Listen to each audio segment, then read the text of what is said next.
পরেরগুলো একটু খেয়াল করো।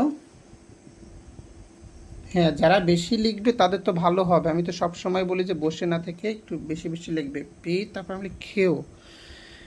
তো দেখো এটা এইভাবে করে এখান থেকে এইভাবে দিও। আমি আবারও দেখাচ্ছি, এদিক থেকে সি এর মতো।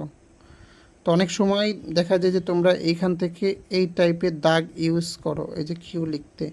তো এটা দরকার নেই, এটা মূলত হচ্ছে কার্সিভের একটি ফরম্যাট, দরকার নেই এটাই করা। তোমরা লিখবে এইভাবে করে, ঠিক আছে। তারপরটা দেখো আমরা লিখবো হচ্ছে আর, এইভাবে করে। তো কেউ যদি এখান থেকে একটু গোলের মতন দিতে চাও দিতে পারো, ঠিক আছে। আমি আবারও দেখাচ্ছি এইভাবে। এসটাও দেখো, এই যে এসটা ঠিক এইভাবে। আবার খেয়াল করো, তো এস জন্য কোনোটা বড় ছোট না হয়। তো এখানে দেখো আমি লিখে দেখাচ্ছি।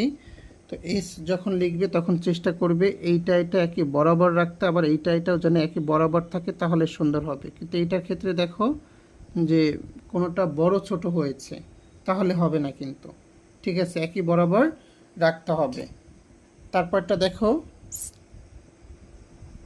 টি লিখবো আমরা এইভাবে করে, দেখো খেয়াল করো। তো এটা হচ্ছে একটা ফরম্যাট। যদি কেউ মনে করো যে আমি এইভাবে করে লিখবো, এইভাবে করে এইভাবে করে লিখলেও হবে, কোনো সমস্যা নেই, এটা এইভাবে হয় আর কি, ঠিক আছে। লেখো, সবাই মনোযোগ সহকারে লেখো, যারা উপর ক্লাস তারা একটু বেশি লিখবে।